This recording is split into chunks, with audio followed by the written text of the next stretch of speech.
somewhere on the page that you are somehow watching right now.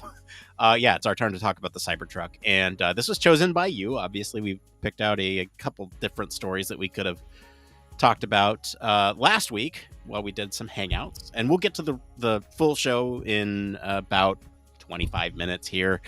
We're still in the middle of the pre-show. But yeah, we're going to actually do a real live show again, everybody. It's a Christmas what does miracle. one of that look like? I haven't been part of one of these It might be rusty. Now, look, like here's the thing: is it might be a little rusty since we haven't. I was looking back at the notes. We haven't actually done a full show since October, like beginning of October. And so, to HFES. Yeah, we did live coverage at HFES, but that wasn't like a full show. And so, look, you come to these live podcast recordings like you go to NASCAR. You don't go there for the race. You go there for the excitement, the crashes, and you'll see plenty of those tonight. So, welcome everybody. We're so happy to have you here. Oh, good. I'm glad we got that out. Yeah, I mean, I'm Barry. How are you? Let's focus on Barry for a second. Well, that's a scary thing to do. I'm good. I'm a year older because I had my birthday last weekend. Happy birthday to you! Happy birthday to you! Marmelade im Schuh, Aprikose in der Hose. Happy birthday to you! That went to a place I didn't expect. Thank you very much. But no, it was weird because I'm getting older, and I don't know. You find that you don't want to necessarily celebrate them quite in the same way as you used to.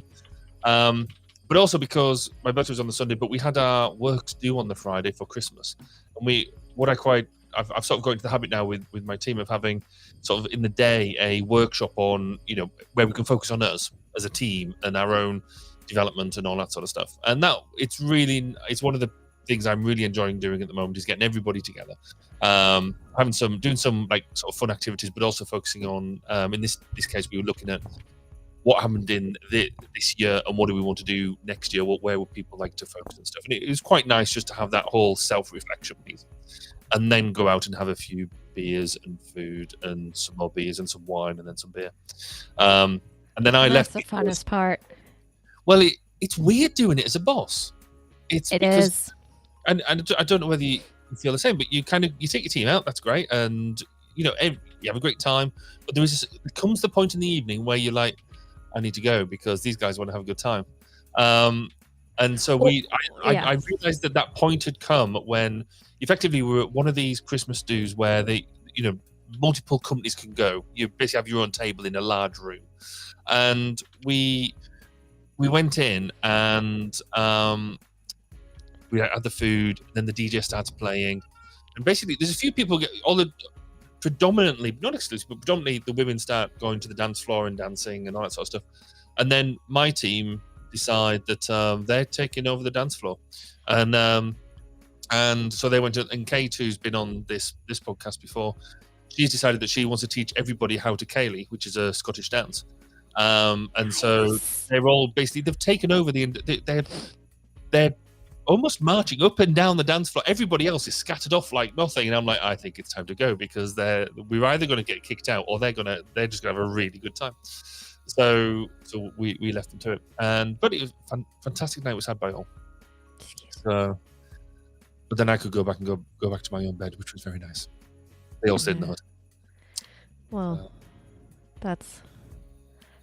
I'm well into it now, but I mean, this decade of life involves more looking forward at the end of the evening to going home. There is and not the after party. Because we were sort of, the place we were having it, everybody could go and stay over for a cheap, they did a sort of a deal where you could stay over, and everybody else in the team stayed over. And it's not far away from home, but it's, but I was speaking to Amanda about it, and I was like, see, we could stay over, because we tend to have on a Saturday morning, our thing now is, we have a Saturday morning date rather than where we're going to have breakfast together. Somewhere, just as, because the kids aren't up, all that sort of stuff. You can just go, and it's easier to sort out than an evening date. So we're going to do that. So we're like, we could do that. We're going to stay in the hotel, and then go. You have breakfast there. And it's like, but if you go to the hotel, then you're going to have a smaller bed. You're going to have a bed that isn't yours. The light switches aren't going to be in the right place. You're not going to be able to have, if you want to get up in the middle of the night and get a drink or something like that, it's not where you want it to be. Then I realized just I really, truly am a grumpy old man, but I can be a grumpy old man in my own bed at home and in the morning, not worry about who you're going to meet at breakfast and all that sort of stuff. So good fun was had by all. So bingo.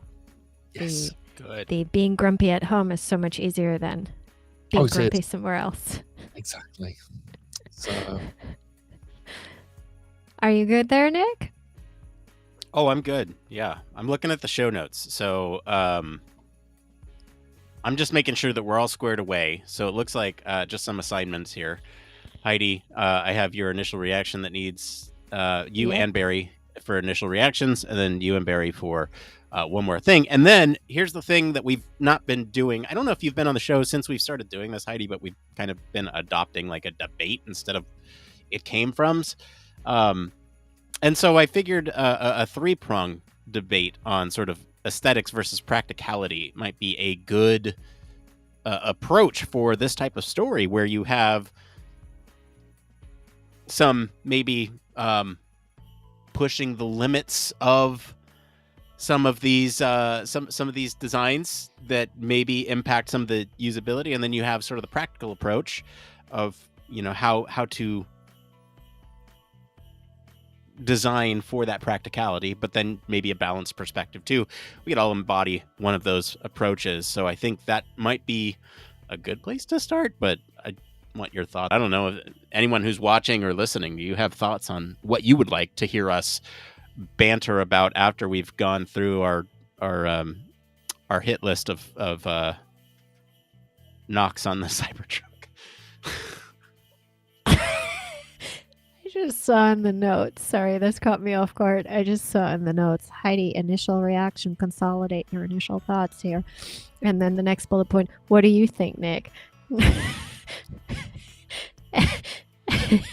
For all I know, that's my input. What do you think, Nick? well, it's short, concise, and to the point. Yep. Works for me.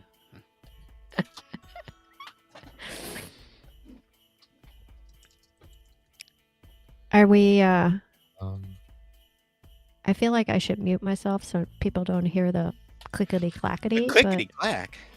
Oh, but this is them letting those people behind the scenes to a certain extent and know that this stuff is actually well produced. I mean, look, like we have show notes here, and there is plenty of notes for us to reference. But yeah, this is why we have the pre-show and the post-show, is to work on this stuff live. So you know what? If you're watching or listening right now, one of your comments can still make it into the show. Yeah. Just leave it wherever you're I'm watching. writing mine right now. Feel free. I would hope that your comments would make it into the show, Height. You know exactly what I meant. Oh no, there we go. Oh my God. Look what I wrote, and then look what Nick's comments is. Okay. Yeah. I mean, it's fine. Just don't copy what I wrote. Just don't copy what I wrote. That's why I try to get in there first, so that way people don't copy You what I know, write. Dale, you know that I didn't look at your comments. I just started typing. I knew you and I were going to be very similar on this one. So here's the real fun thing is during this like debate part, I think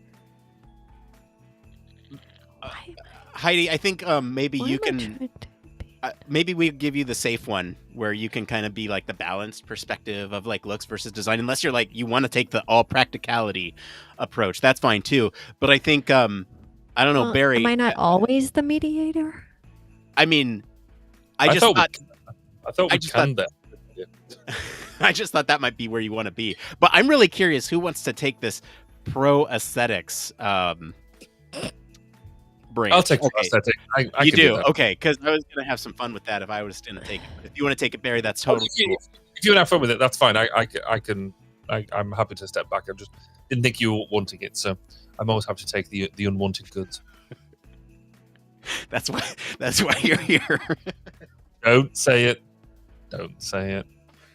I don't even know what you're talking about. No, I mean that's why you're here, Harry. Because Oh, I see. Oh, you're going there. Okay, I thought that's you. No. That's Yeah. That's The mic does smell very new. The plastic is disturbing. I will say that. This is definitely not.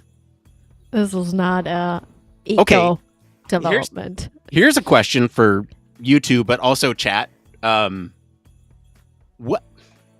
What do we think? I know doesn't have a scent, but what do we think like pink glitter should smell like? Unicorns. So what? Cotton candy.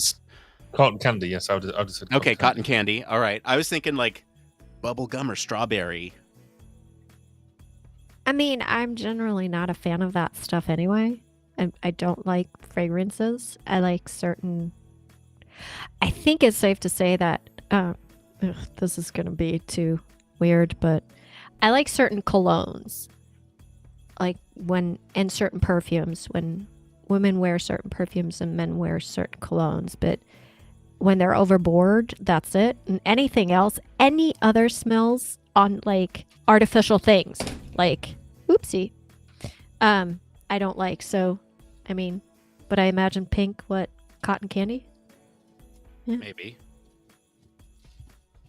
I feel like unicorns, like whenever I had anything.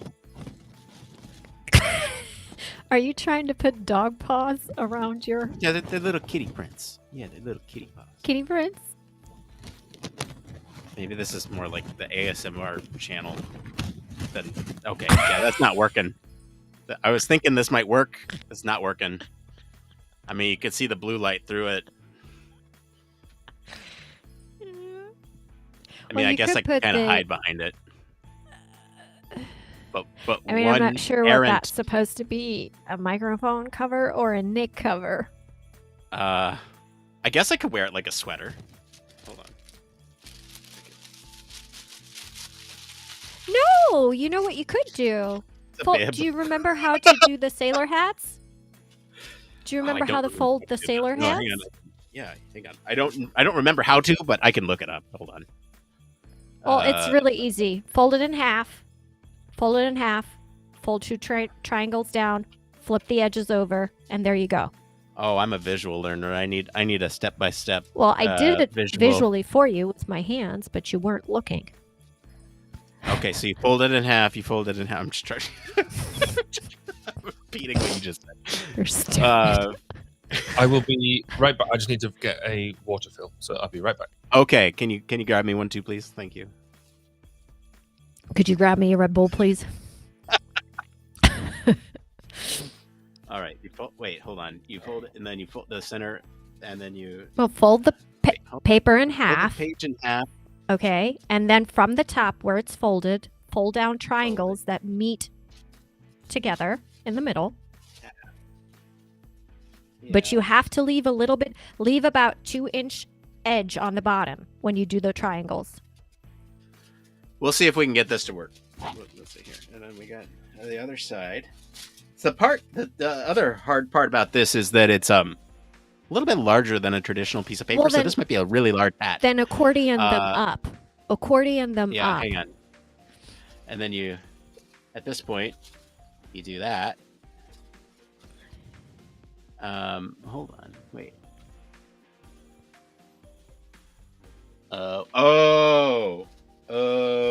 Okay. Hold on. Nick. No, wait. It's okay. I'm looking at a thing right now. Just okay. I'll get this. I'll make a mini one. You just wait. Yeah, you make a mini one. I'll make a mini one. Barry, can you hand me my water, please? Yep, where's my Red Bull? Thank you. Oh, I can't have Red Bull at this time of night. I'll be awake all night. Right. That means then you can't really be ADHD. So I think There's probably Caffeine. this. Should make you tired. Oh, I think I figured it out. Yeah. Okay, It's hold kind on. of, I have a weird relationship with caffeine. Well, then you are. Yeah. Sometimes caffeine makes me just the sleepiest. Yes. Yes. And it's a weird thing with driving as well, because if you stop and have a caffeine drink, then it will immediately put you stop because you're tired, have caffeine, and then Put it the other way. way. Oh, is it like this? Yeah. All right, I got a Christmas hat. And I got a little hat for my mic. Except mine Perfect. doesn't look like a hat. Mine just looks like a triangle. That's just stupid.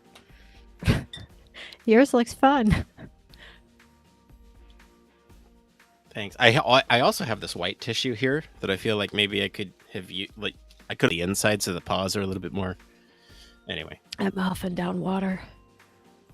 let's see here. So Barry, really quickly, did you want to do the which approach did you want to take? The aesthetics or the practicality?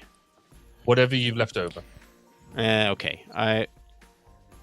You wanted to take aesthetics because you wanted fun with it. I'll take aesthetics. Okay, yeah, sure. I shall take pro practicality. So Nick, Well, and it's this not one just here. aesthetics and practicality. Okay, I yes, mean, you are the balanced approach. Yes, we got it. it's also safety.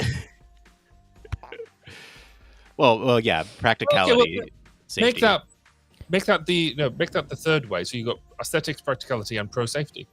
Because safety would be is a third way, isn't it? Yeah, that's what I meant. Like, If you go completely safety, then you just don't. You have a vehicle that doesn't move, and you don't Okay, get so into it. then yeah, there's the safety effect, and then there's the so instead of practicality, I'm going to call it usability. sure. Um, Let's call it safe and effective. Because oh dear. because Barry, it's not going to be very usable if it's just staying still. Well, it could still be usable. It just wouldn't be very effective. It'd be very safe, but just not very effective. See what I did there? Who did Road Rage meets Robocars? Oh, that was us, Heidi. I It thought it wasn't. was just Road Rage. Was there Robocars involved? Yes, there I were. feel like all we talked about was Road Rage. Sorry. There goes my memory. It's okay. I don't remember half the shows that we do. Okay. Well, my hat's gone. So bib it is. I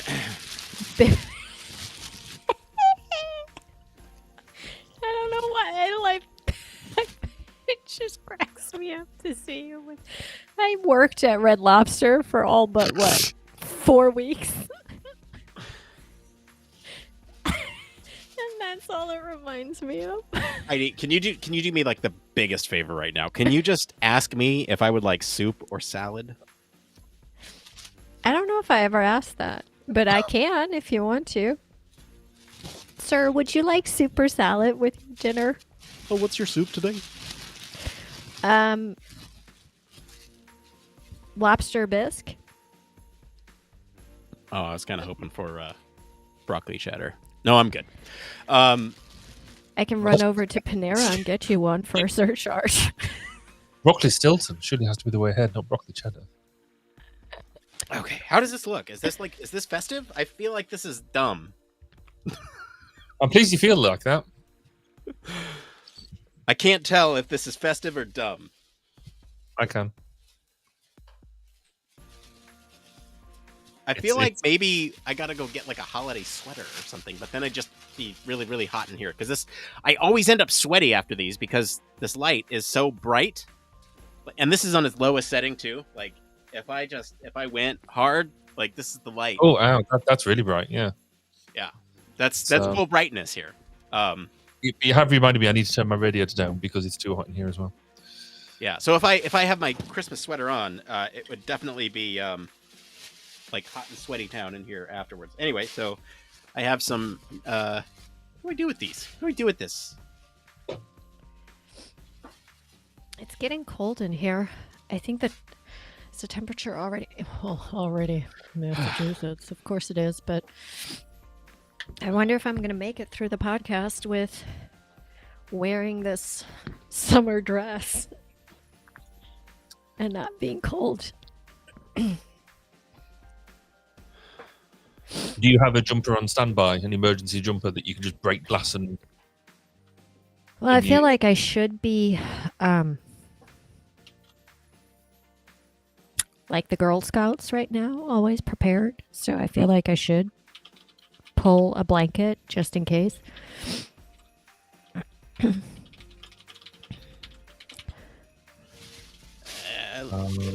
just realized I have a... Oh, I will. I'll go get the one Mommy made. Hold on.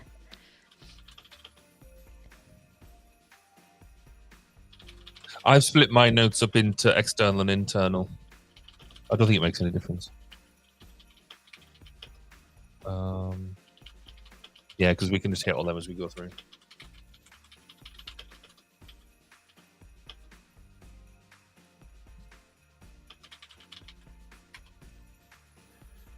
All right.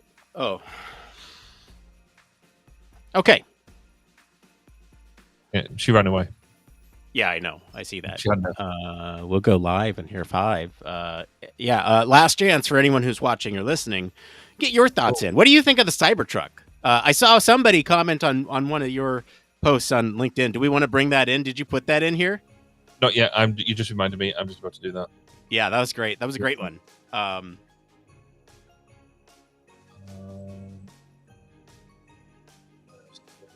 Thompson. There we go. Oh, he doesn't hold back. We might have to have a chat at the next meeting I have with him about his opinions. I'll put social thoughts just above the discussion. Cool. Sounds great.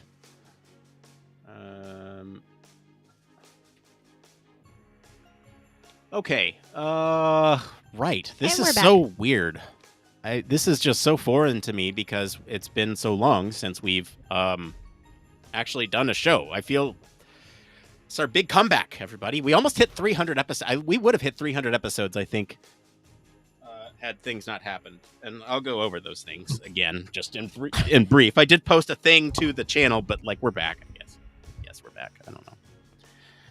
Yes. I've got to sneak in one more 1202 episode of some description, so at least I'll have done 12 in the year. How poor is that for a showing? That's not bad. It's not the worst I've done. The first year I did only get, I think, 5 out, but that I did start the podcast in the October of that year.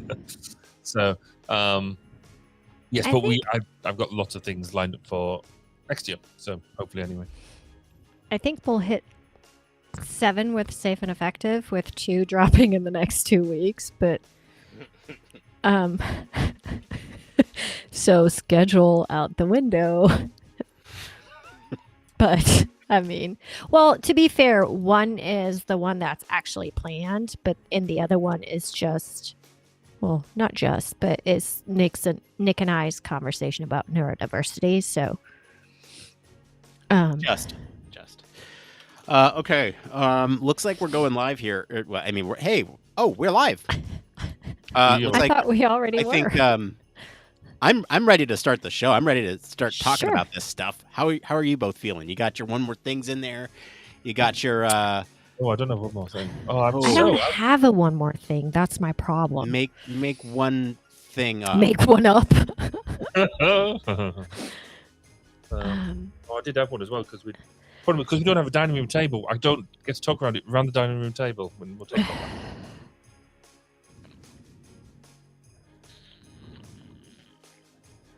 Is that my? Ooh, with yours, I remember something, but sure, I'll think about it. Did I talk about the mixed reality piano vision last time? Yes. Okay, then I won't talk about that. That was mean going to be my backup, but I just didn't remember. The thing with seeing the keys. Yeah. In 3. So cool. Yeah. So cool. I haven't used it since last week, but it's so cool. Yeah, you did. You hit those checkpoints. You're like, that's cool. All right, put it away. Doesn't do anything. All right. Okay, you all ready? Born ready. Y'all watching and listening ready? Because we're going to hit you with a podcast in your ear holes in just a minute. So stay with us while we...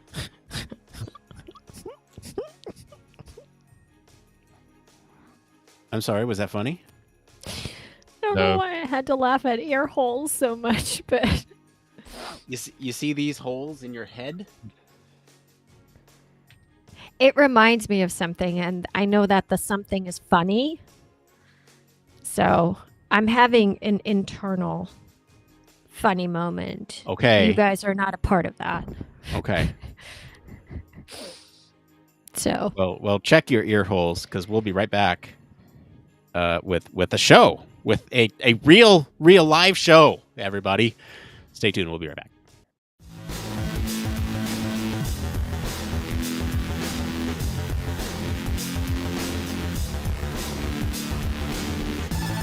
Welcome to Human Factors Cast, your weekly podcast for human factors, psychology, and design.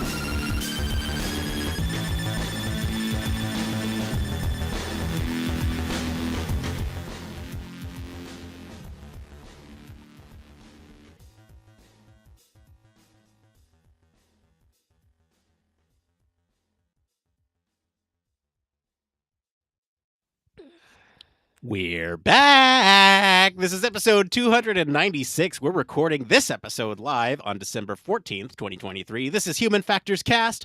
I'm your host, Nick Roome, joined today by Barry Kirby. Hello, it's great to be back. And Heidi Merzad. Hello. Hi, guys. This is weird. We're back for the first time in like 2 months, so bear with us, as this will probably be a dare I say, Cybertruck of an episode. But we got an awesome show, hopefully lined up for you all. We're going to be talking into the main topic of the evening, the Cybertruck. Yes, it is our turn to talk about it from a human factors perspective. We'll also take a little bit of a fun approach on a debate a little bit later in the show. So sit back, relax. Let's have some holiday spirit, holiday cheer here. And let's get the show on the road. But first, I do want to address sort of the elephant in the room. I know I posted something separately to our social channels and to in the podcast feed as well, but I do just want to explain our absence. So in the weeks leading up until HFES, we were super hard in prep work. You haven't had a full show since October, so it's like approaching 3 months, which is kind of an embarrassing part for us. Upon returning from HFES this year, I was hit with the latest tech layoffs, so I was involved in that latest wave. And then I had an unfortunate sort of furry friend that we needed to say bye. And that was just really hard. So if you want the full story, listen to the last thing in our podcast feed from like a couple weeks ago. We're back now. We've been doing some Human Factors hangouts in the last couple weeks, just to kind of get us back in the spirit of talking about human factors-y things in a public forum. So if that interests you, please go back and listen to those on any of our visual media.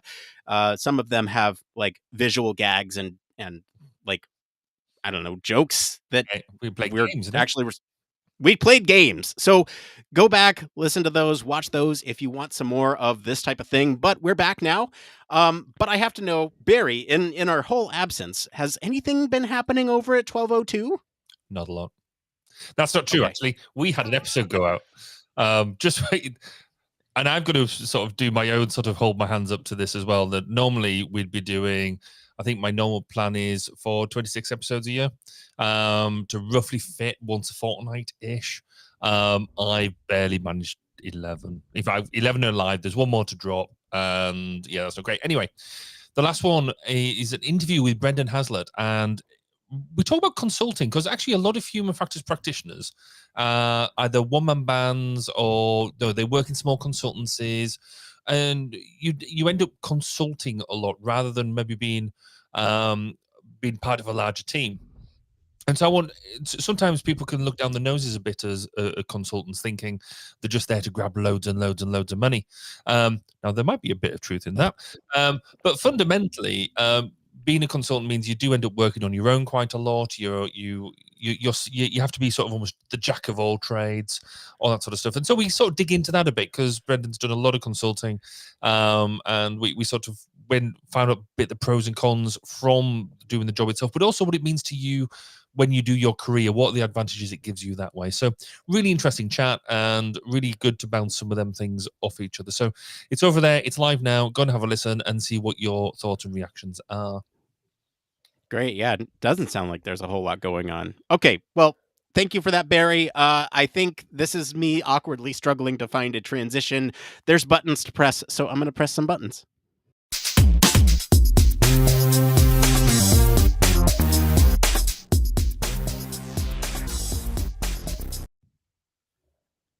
And if the audio stinger wasn't enough, this is the part of the show all about human factors news. Barry, what is our story this week? So this week we are talking about everything to do with Elon Musk's Cybertruck. The world has been anticipating the arrival of the Tesla Cybertruck ever since we all saw Elon Musk break his prototype whilst attempting to show off the bulletproof capability by trying to throw steel balls through the window.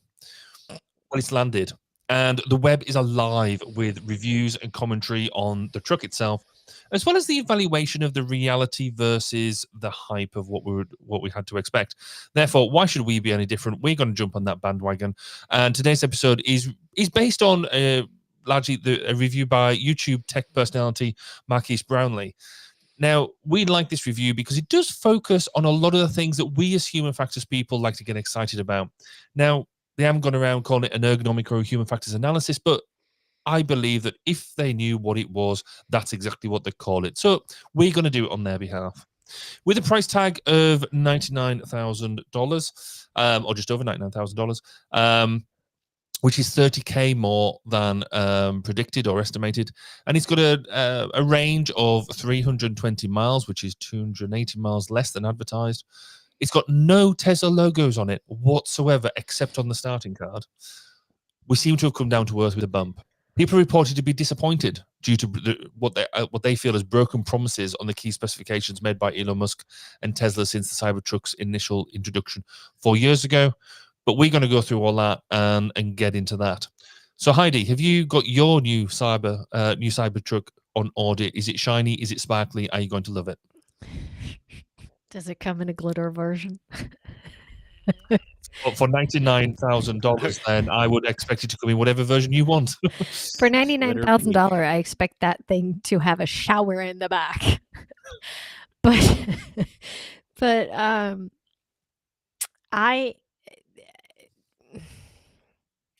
I mean, I got to reel here because I don't want to instantly jump into like how bad I think it's constructed and all that stuff, but I just think from the perspective of just the news hitting, like how you said it, basically, how he likes to break things and demonstrate things and jump the gun way too quickly. I think this could have done with another year of development with actual people on there who think about more than just the aesthetics. But that's my initial kind of response. Nick, what do you think? I think for the purposes of this discussion, I don't like to send people away from the podcast very often, but this is a great review. It's not even a full review. It's like initial thoughts that they put out, and it's a great unbiased breakdown. Like they talk about it in a very unbiased way, and it's about 40 minutes. So if you're into the whole breakdown, that again, we're going to cover most of the aspects I think that pertain to human factors and ergonomics here. This is the Cybertruck is what happens when maybe you prioritize some of these looks or aesthetics over potentially some of the usability and even visibility or safety issues. And we're not going to go straight into bashing this thing. There's actually some really cool, I guess, feature enhancements or improvements that you might even be able to call them within the Cybertruck, but we'll get to those a little bit later. Barry, I'm really curious as to what your initial thoughts on the Cybertruck are and where your mind is at. So for me, I'm going to go against the grain slightly of what almost everybody else thinks. I quite like it. I think there is some bits around it, not necessarily the truck itself, as we will get into. It's got some tweaks that could be done. I think there's some minor imperfections, but Tesla is always, when they've been doing what they're doing, the whole thing around Tesla is to break new ground. They've wanted to do new stuff. I mean, when they first started putting the autonomy in there, they broke the ground with that. And now we see it as way more as the mainstream than we did 5 years ago, 10 years ago.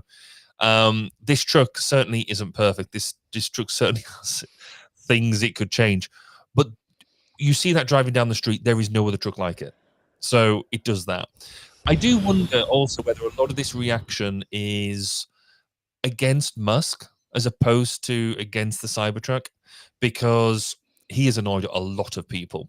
I mean, we've done interviews, or we've done chats like this before where we've talked about SpaceX. I'm a massive fan of SpaceX. Love the type of stuff that he's done around fail, try again, fail, try again. But as soon as he did the whole Twitter piece or X piece, then anybody who didn't like him beforehand really doesn't like him now. And so I do wonder whether this is some reaction to that. There are, when you go through I mean, I completely agree with what you said about the video that we're using as a springboard for this. It is a really nicely developed piece of unbiased review. There's some really cool innovations with it. Not all of it will work. Not some of it. I do look at it and go as a bit. That's a bit. But I like you. I like the fact you've given it a go. And I sort of I did write this in the show notes, and I don't know whether it's the right analogy to use, but just think how many iterations SpaceX went through before they could get the successful program that they've got going now. That's not the best analogy, because we don't want as many Cybertrucks blow up in the same way that they had some of their spacecraft blow up. But yeah, I think fundamentally, we need to we do need to step back and look at it for what it is, not what we think it could be, or who it's associated with. And thank you for bringing that up too, because that's sort of one piece that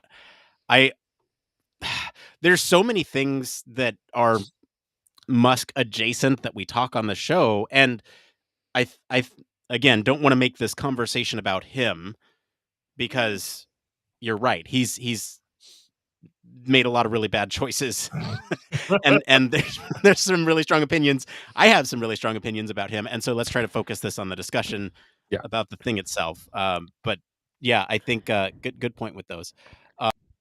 I do want to. Yeah, go ahead.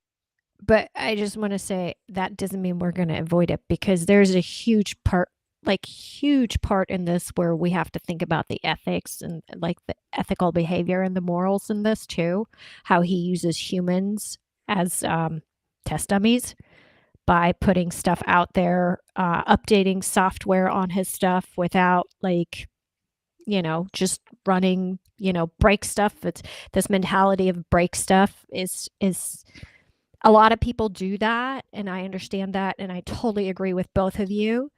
In order to break through, you need to, do cutting edge, a lot of stuff. But I think with him, what I feel I'm more and more seeing is somebody who actually isn't that great of a businessman, and he just has a lot of money to fix the stuff that he messes up with his money. So I think there's a difference in failing to be innovative, failure, as a path to innovation. I mean, this is something we've talked about, especially on my podcast too. But you're both absolutely correct. It shouldn't be about him, but the problem is he infuses his developments with his culture. Mentality, and that's the problem. So while I completely agree, and I will respect that we're not going to make it about him, I think the part that bothers me so much is that he just doesn't care. And I don't like that. I don't like that kind of behavior in a development arena and industry where your development products are actually going to hurt people if they don't function right. Yeah, and I'm glad you said that, because the last thing that I was going to make, or the last comment that I was going to make, is when you say break things, I feel like sending things that have not been tested, like fully automated solutions, break people as well, and that's not an approach that we should be taking.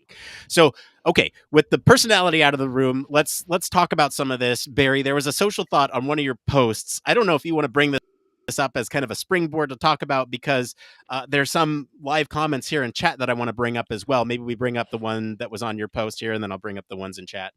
Yeah, so obviously we put this out on our social media. So through LinkedIn, David Thompson commented that he thinks that the Cybertruck is an abomination. Now, don't hold back, David. Please don't just tell us what you really think. And he goes on to do so. It's too big, it's too heavy, it's too ugly, it's too dangerous. It is intended to be provocative, no doubt, and in that respect, it succeeds. For a good while, it was really just a concept, but the more controversial and media interest it secured, the closer to actual production it's got. I hope never to see one on the UK roads. And I think, because I want to see one, but anyway, that's. I think because of some of the safety concerns, you can't even put it on UK roads, is what I was reading in some other review. I think there are issues around. Well, he just doesn't. The things like crumple zones and stuff like that, and the fact it's just made the steel is an issue. There's a whole bunch of things that. And it's a safety issue, right? It's like the jagged edges on the front and the crumple zones, the soft spot where you hit people and pedestrians. Hopefully not, you don't hit them, but if you were to hit them, that is not safe enough for the pedestrians around it, right? Is that the issue? Well, it's also when you no matter what you crash into, just obviously the crumple zones exist to move that energy, that kinetic energy, through the vehicle and not through the cabin. And this is where I was really surprised, actually, that again, we've talked about legislation quite a lot in the past, but the difference in European and UK legislation and US legislation, that we would have thought that this would have been such a common thing across the both. I was quite surprised that it wasn't, that you get away with. But then we have different relationships with automobiles. Yeah. Well, and also this is where his personality and his thinking comes into play, right? And that's kind of a little bit the problem. Like, he gets away in the US with a lot more because the US is so much more.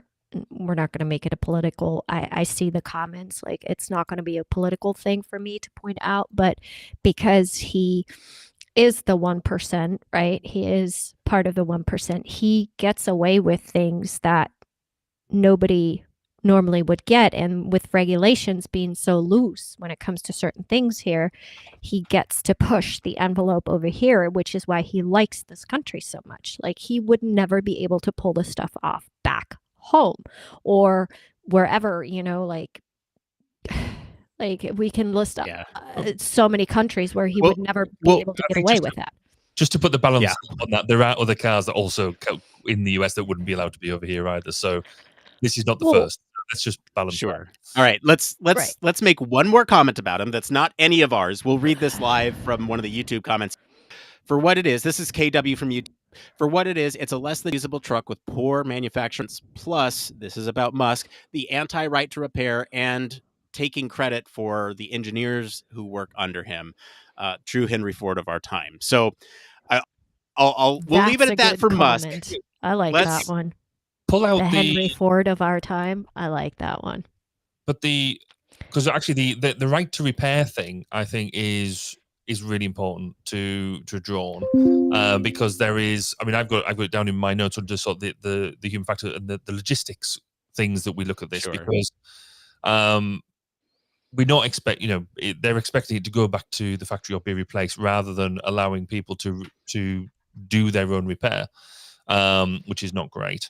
And when we look about how people want to manage their own logistics lines, aftermarket stuff, I mean, you look at the way that the tires are done. Tires look really, really cool, but again, they're pretty bespoke to that vehicle. So when it looks at people's choice, and to maintain and things like that, and that windscreen it's highlighting thing. It's the biggest piece of glass you've ever seen. which on the one hand Yeah.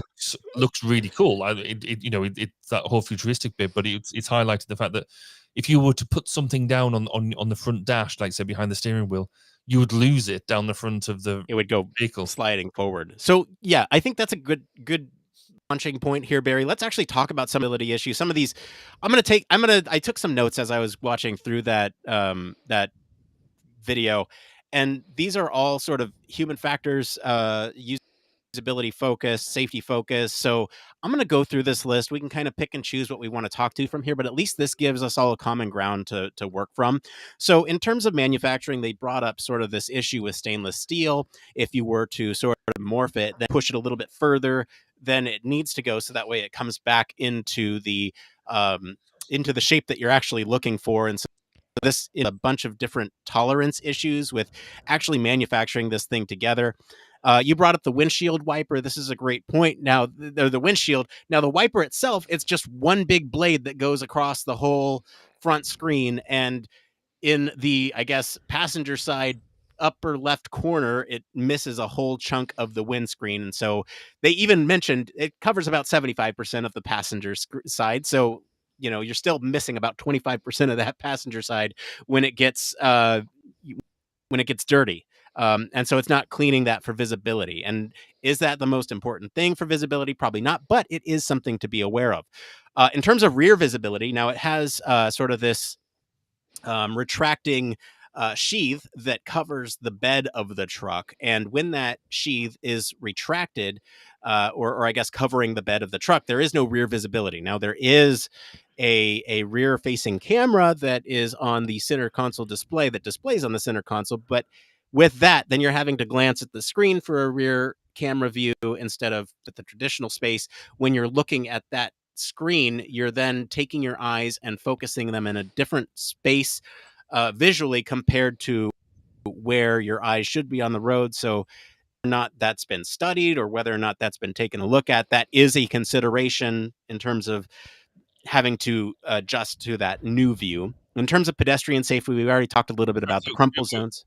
Yeah, go ahead. Let's go back to the visibility bit. Hang on. Let me get through this list. I just want to get through this list so that way everyone's on the same page, and then we can come right back to that visibility bit. Okay. So in terms of pedestrian safety, we talked a little bit about it. The crumple zones, driver or passenger safety is also a concern with those crumple zones. The front trunk is rather shallow.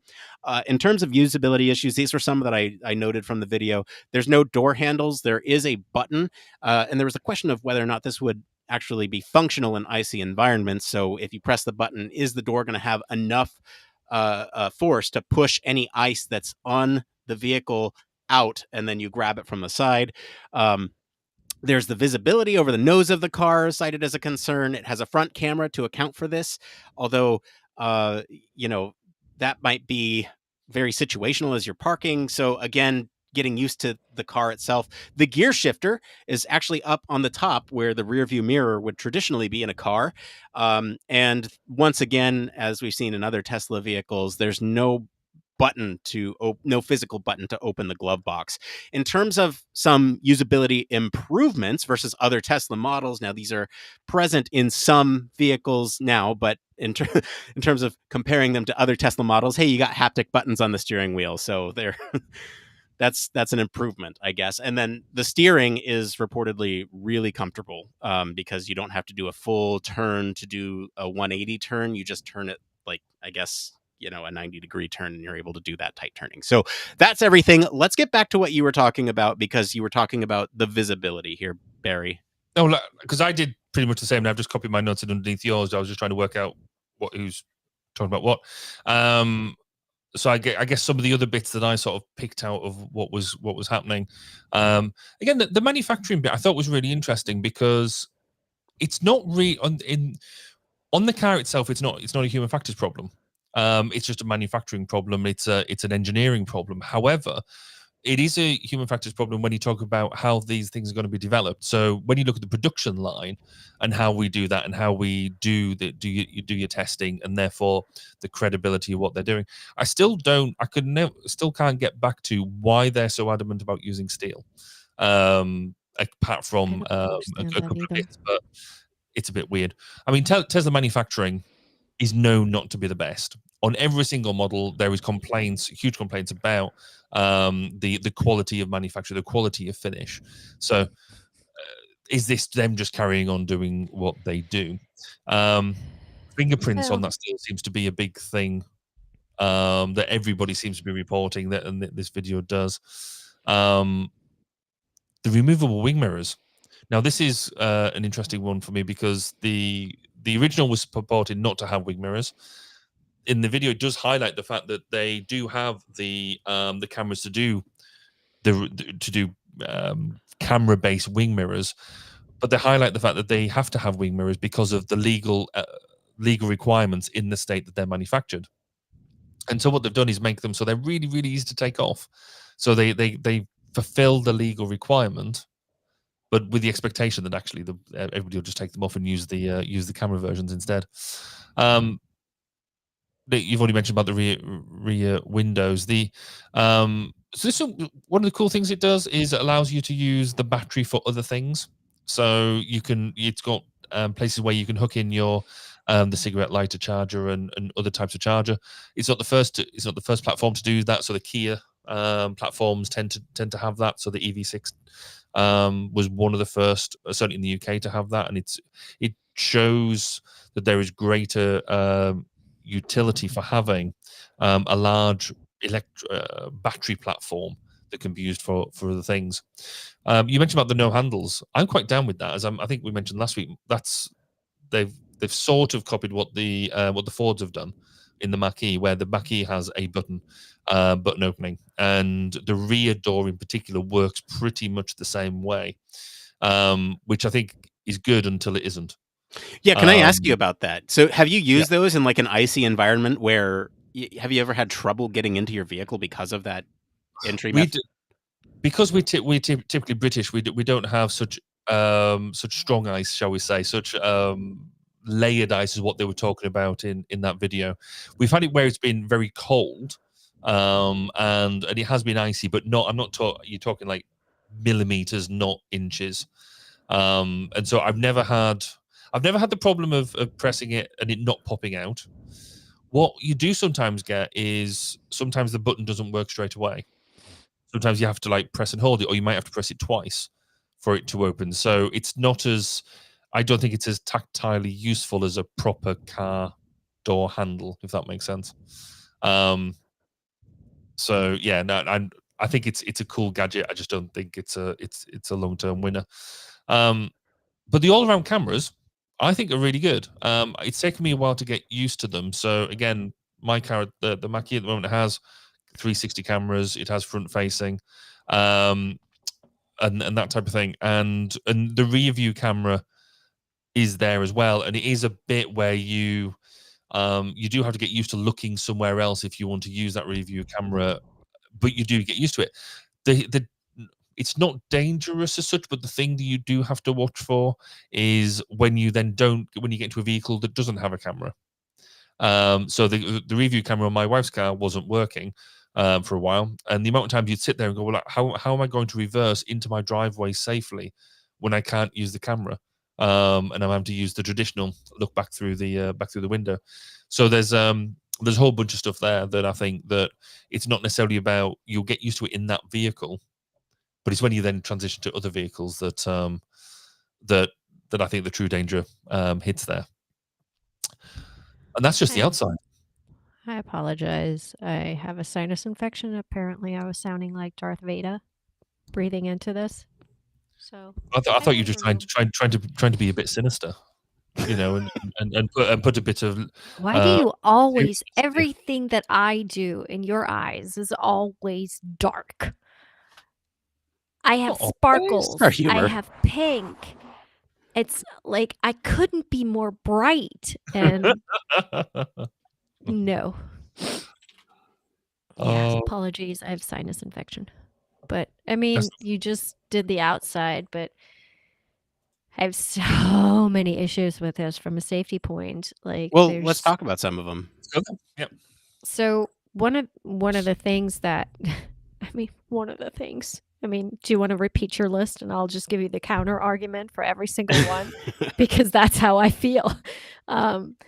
It's it's not just that they're done different, like it's a different design, taking a different approach aesthetically or whatever.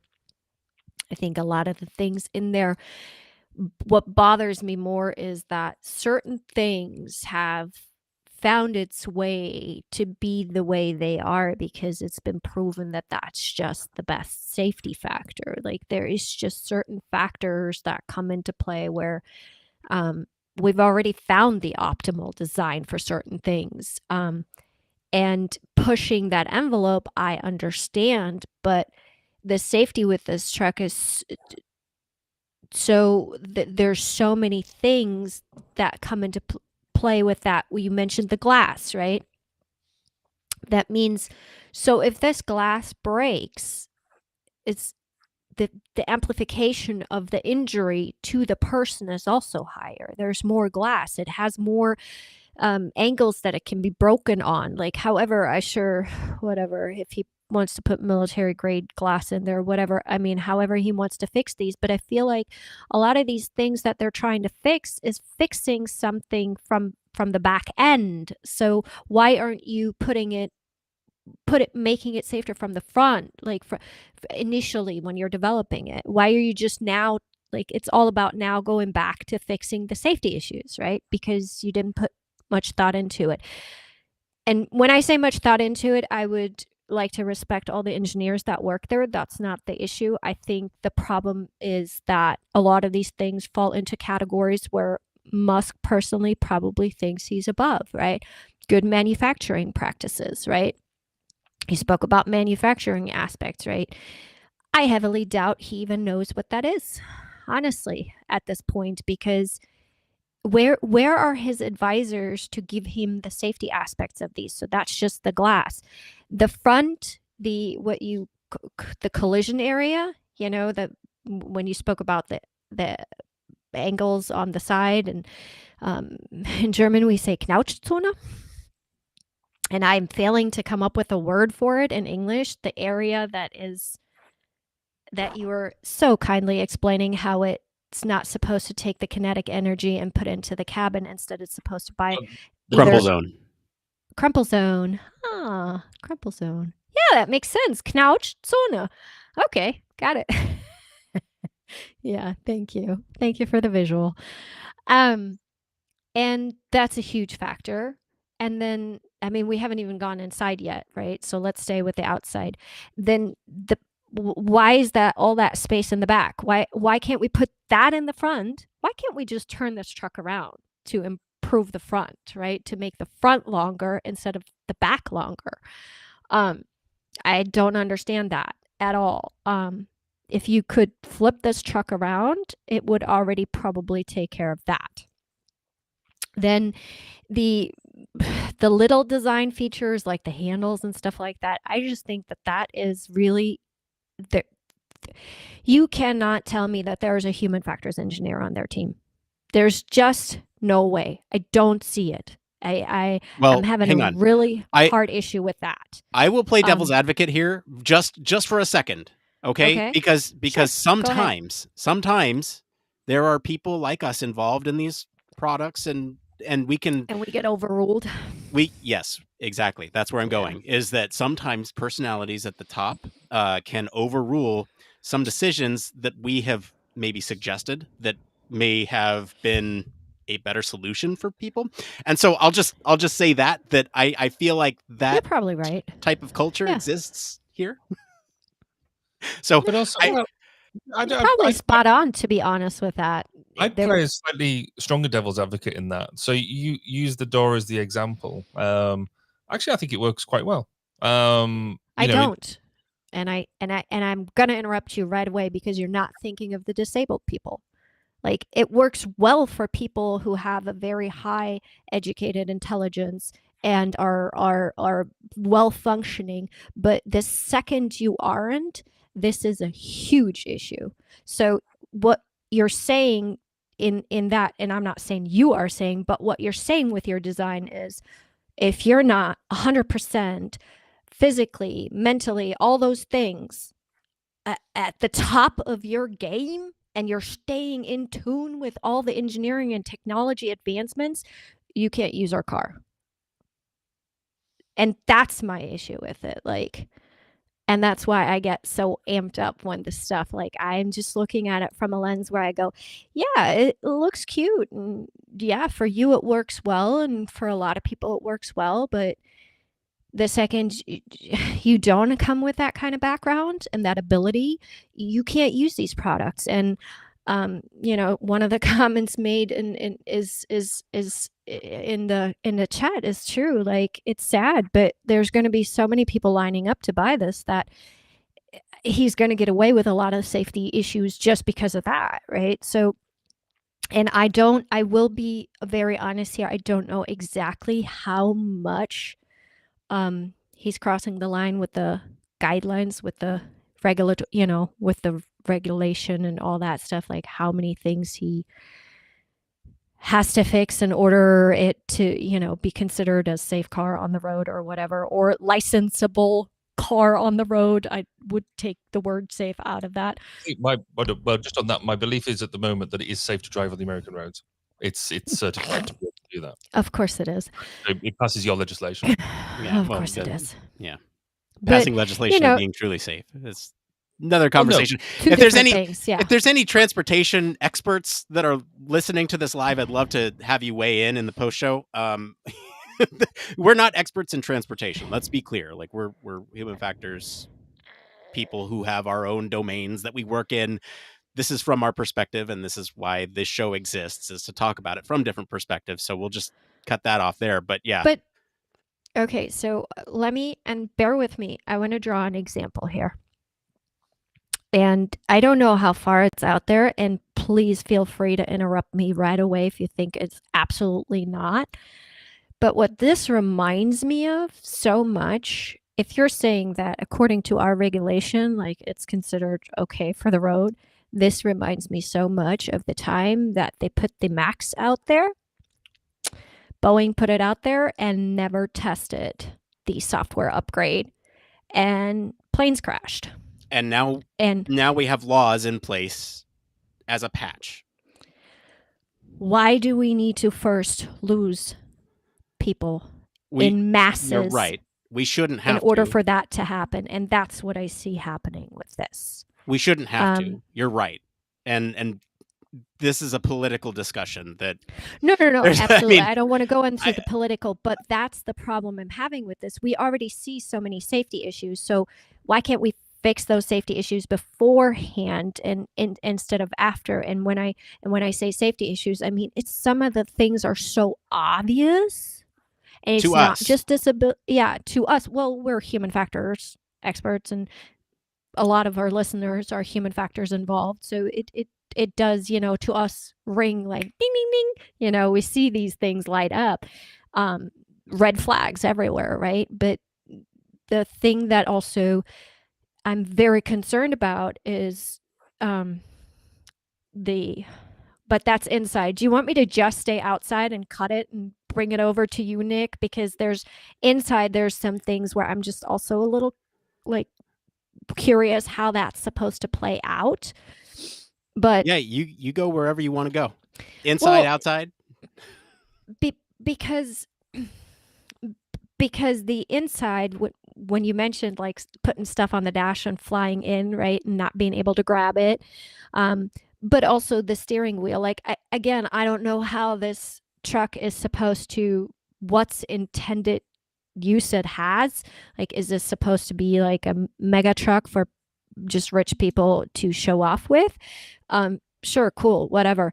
But the steering wheel is not really user-friendly for purposes of like, okay, if this is an electric vehicle, right, maybe this could be a nice solution for some of the bigger transportation issues that we have with all the consumerism around, right? So, but it's not user-friendly. The steering wheel isn't user-friendly. Not just because of its form, but also have you seen how thick it is? Like, just holding, like getting your hands around it. I couldn't find any measurements, but from the visual, it looks like it almost would take your entire hand grabbing it. So the grip strength that you now have with it lowers. So now that you have a lowered grip strength, in certain situations where you need more grip strength, you would be compromised. So that's, for me, a huge maneuverability issue, right? So I'll just challenge on that just because it's fun.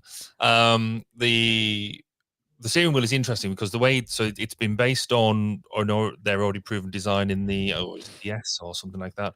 That that shape that squirk. I can't remember what the name that he used for it, but it's a Squircle or something like that. So it's the first one that they've done that is the equivalent of an aviation fly-by-wire. So there's not a mechanical linkage, so you don't have the same resistance to the road. That's why they can get away with the just under 180-degree turn, which is really neat because it means if you've got you've got less strength to be able to engage with the steering wheel, actually it should be better for you. And combine that with this idea of rear wheel steering that it brings in as well, which is not a new concept. That's been around for years, but it's the first time it's been employed on a vehicle like this. That it means you can actually get it should be more nimble. It can turn in a much tighter circle and things like that. So, but the difference here is going to be again because it's going to be a new driving experience for many people. If you're not used to rear wheel steering, which is largely the purview of really large, Arctics and very large trucks, if it's not something you're used to, without training or without somebody running you through that experience about how this new steering experience will work, that's where I struggle with it to a certain extent. It's not necessarily the design; it's going to be that learning experience about how you engage with it. Well, I do think it's the design. He's throwing too much crap in here. He's thrown too much new in here because I'll counter what you said. Yeah, we've had rear wheel driving. I mean, I grew up in Germany, so if you wanted to drive BMW, you had to get used to it, right? So BMW drivers are used to it. If you didn't drive BMW, Nick just chatted something. My chat window pops up, and I have ADHD, and I don't know why that is happening. Okay, so I didn't read it. I'll read it in a second. Let me finish the thought. But so there is, like you said, it's a user group. So we could play the user group thing, right? For certain users, they're going to come with more willingness to adapt to the differences, right? But I will also say from experience, it is quite the shock factor when you're used to driving not rear wheel, not having a steering wheel like that, the sensitivity to it, right? Just take the comparison to driving a manual stick shift from the 80s, right? With no power steering, and if you've been driving that forever and then put yourself in a new car, right? Like the feel instantly off, it takes a really long time to transition into it, to feel safe, to feel comfortable in it. And so for me, that's a huge issue. Like you're not just taking certain parts of the car being new and aesthetically different and all that. It's too much. It's all this newness. And the problem I have mostly with it, and I'm sorry that that's not engineering or design related, is actually who he peddles to as a user group. So the user group, the people who are attracted to this stuff are generally, I'm sorry if it's not statistically proven, but generally young, right? They're younger, okay? They come with a lot of impulsivity. They come with a lot of different behaviors. So while I totally respect that, and I would think Barry would be a safe driver in this, I don't think half of them are. And it's this factor that it's a Tesla. It's this thing that's connected to the product brand instead of the actual product, whether or not it's usable, safety, safe or anything. That user group likes to glare over that stuff a lot too. So I'm making a case for, I can see the upside on some of the things, like you said, like it's easier to have that steering maybe, but combine that with rear wheel drive with this and with that and this and this and this, and everything on that car is not designed as usual, as per your usual routine. I feel like that car, I'd feel a lot more comfortable if they offered a training and you had to get a certificate on a training course with that car before you got it. So I guess with that then, because if you've grown up with Teslas, so you've had your 3 Series, you've had your S Series, you've had the one that does the really cool celebration mode, which I can't remember which one that is, but it looks really, the one with the gull wing doors. A lot of this technology won't be new. So when you look at and I hate it. I'm not a fan of everything is controlled through the one big screen in the middle.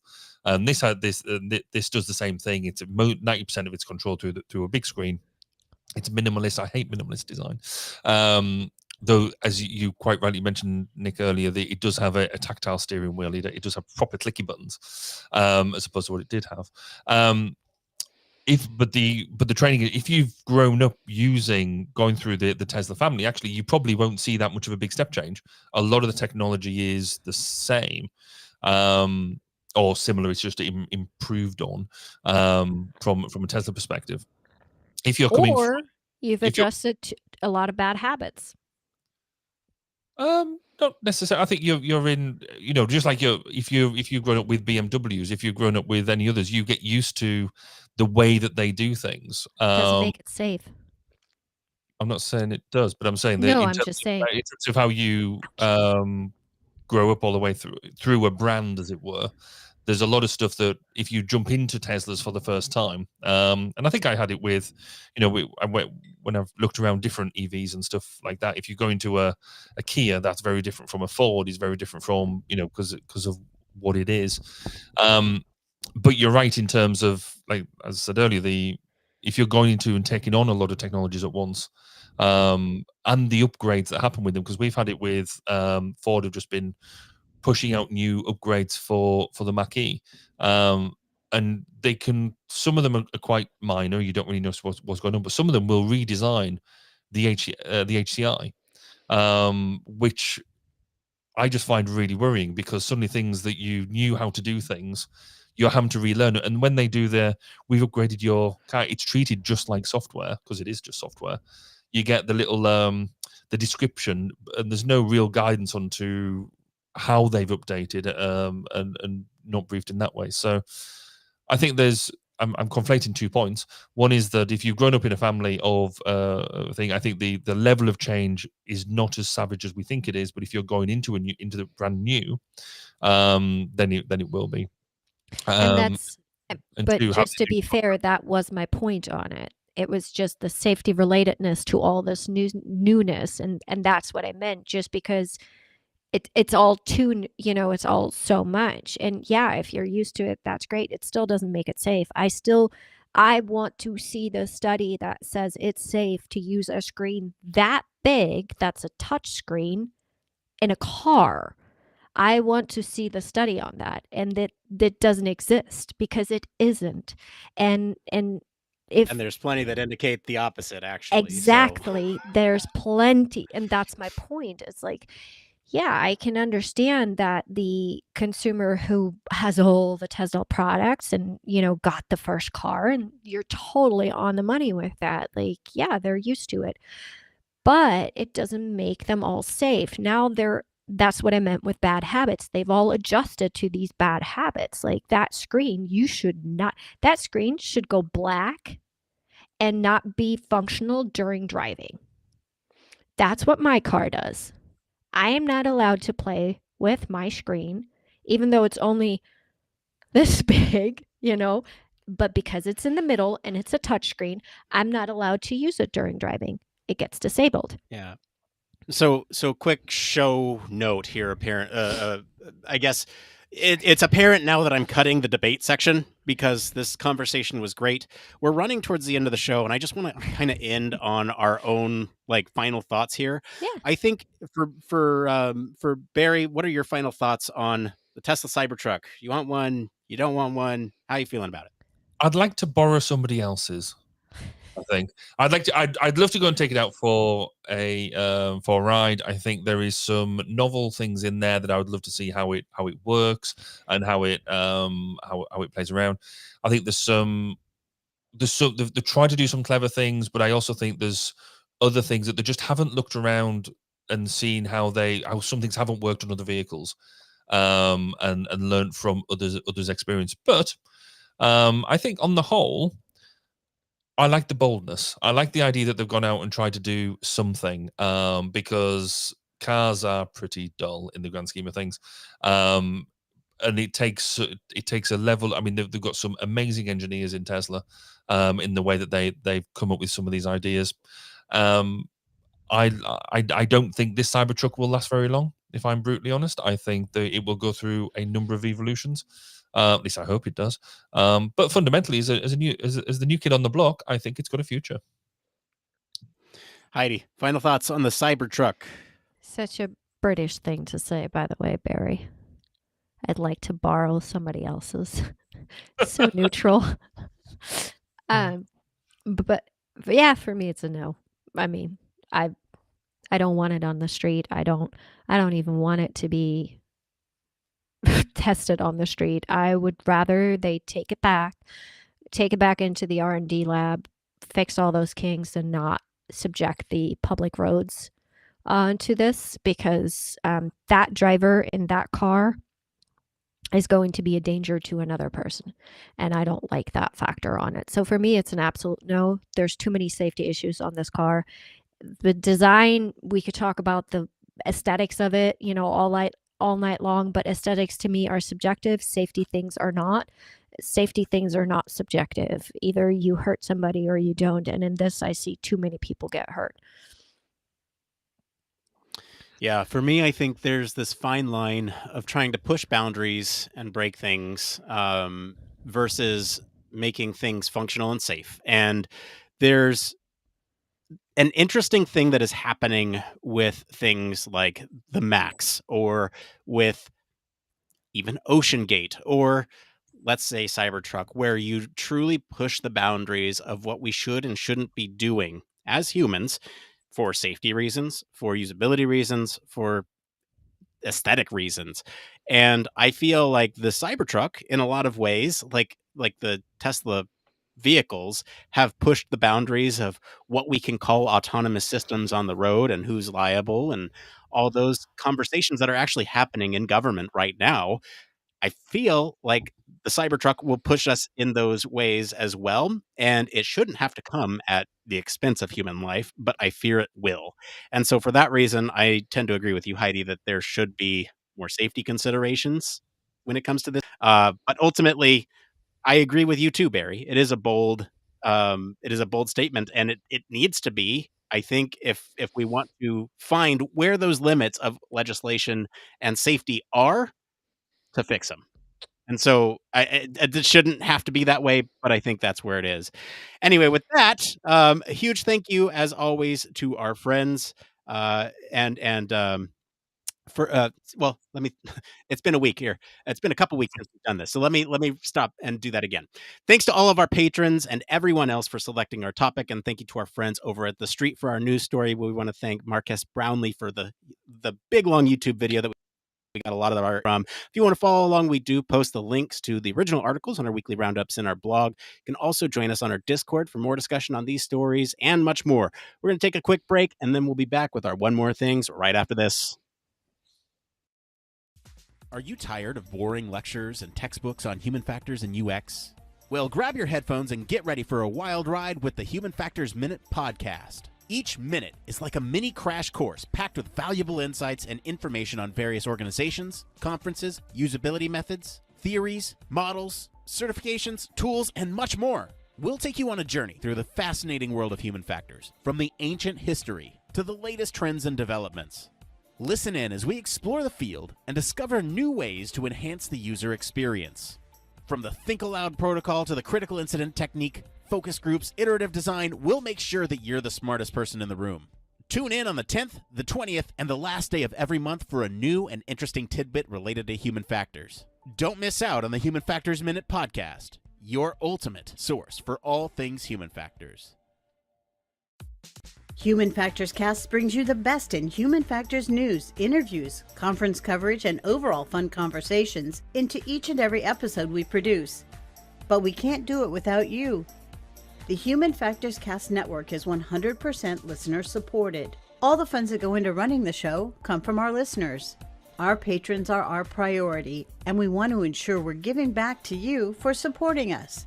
Pledges start at just $1 per month and include rewards like access to our monthly Q&As with the hosts, personalized professional reviews, and access to the full library of Human Factors Minute, a weekly podcast where the hosts break down unique, obscure, and interesting human factors topics in just 1 minute. Patreon rewards are always evolving, so stop by patreon.com/humanfactorscast to see what support level may be right for you. Thank you, and remember, it depends.